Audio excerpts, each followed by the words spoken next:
জীবনে যখনই আমরা কোনো বিশেষ মানুষের সাথে পরিচিত হই তখন তার ব্যক্তিত্বের বিষয়ে আমাদের একটি নিজস্ব দৃষ্টিভঙ্গি তৈরি হয়। তা সে ভালো হোক বা মন্দ, আমরা নিজেদের দৃষ্টিভঙ্গি, নিজেদের ধারণা বানিয়ে ফেলি। কিন্তু আপনি কি নিশ্চিত রূপে বলতে পারেন যে এই যে আপনার দৃষ্টিভঙ্গি, সেটাই সেই ব্যক্তির পূর্ণ সত্য, সেই ব্যক্তি সত্যি সেরকমই? না, আপনি সেরকম বলতে পারেন না।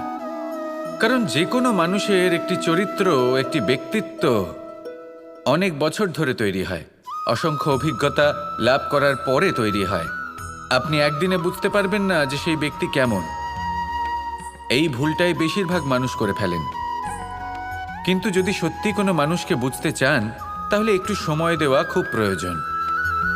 সবার আগে প্রথম আলাপে সেই ব্যক্তি তো এটাই বোঝাবে যে সে কতটা শ্রেষ্ঠ, কিন্তু সে কতটা গুণী বা কতটা অপগুণী এটা বোঝার জন্য আপনাকে সেই ব্যক্তির কাছাকাছি থাকতে হবে।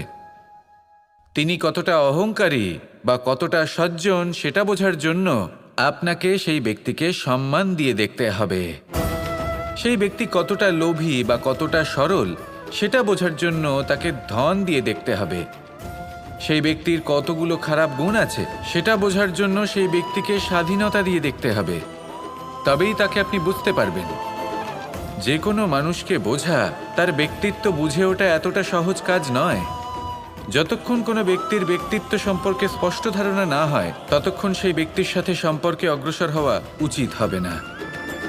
আসুন আমার সাথে ভালোবেসে বলুন, রাধা রাধা।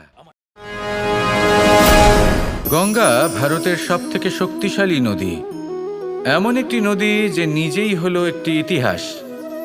কিন্তু কখনো ভেবেছেন যে এই গঙ্গা নদীর প্রবাহ যখন গঙ্গোত্রী থেকে শুরু হয় তখন তার উৎপত্তি কিভাবে হয়? হিমবাহ যখন গলে যায় তখন একটি ফোঁটার জন্ম হয়। সেই ফোঁটাগুলোর সাথে আরও কিছু ফোঁটা যুক্ত হয়, তারপরে একটি ছোট ধারা উৎপন্ন হয়, সেটা বইতে থাকে। এর পরবর্তীতে আরও অনেক ধারা আরও অনেক ফোঁটার সাথে যুক্ত হয়ে যায়, আর অবশেষে একটা মহান বিশাল ধারা জন্ম নেয়, যাকে আমরা মহানদী গঙ্গা বলি।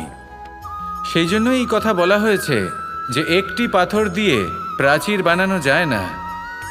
মহানদী গঙ্গা আসলে কি? যদি ভালোভাবে ভেবে দেখেন তবে এ হলো অগুন্তি জলের ফোঁটার মিশ্রণ, যেটা আরম্ভ হয় একটি ফোঁটা দ্বারা। একটি ফোঁটা যা এদের সকলকে নিজের অন্তরে সমাহিত করে নেয় এবং এমন একটি যাত্রা শুরু করে যা পরবর্তীতে মহানদী গঙ্গার রূপ ধারণ করে। এর থেকে আমরা কি শিক্ষা পাই? এটাই যে জীবনে শুধুমাত্র পরিশ্রম এবং সমস্যার সম্মুখীন হওয়াটাই পর্যাপ্ত নয়, সেটা তো সকলকেই করতে হয়। প্রয়োজন হলো সারল্য।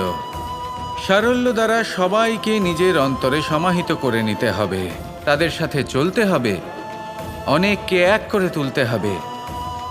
এই প্রবৃত্তি যদি আপনি নিজের অন্তরে জাগ্রত করেন তাহলে আপনিও গঙ্গার মতো মহান হয়ে উঠবেন।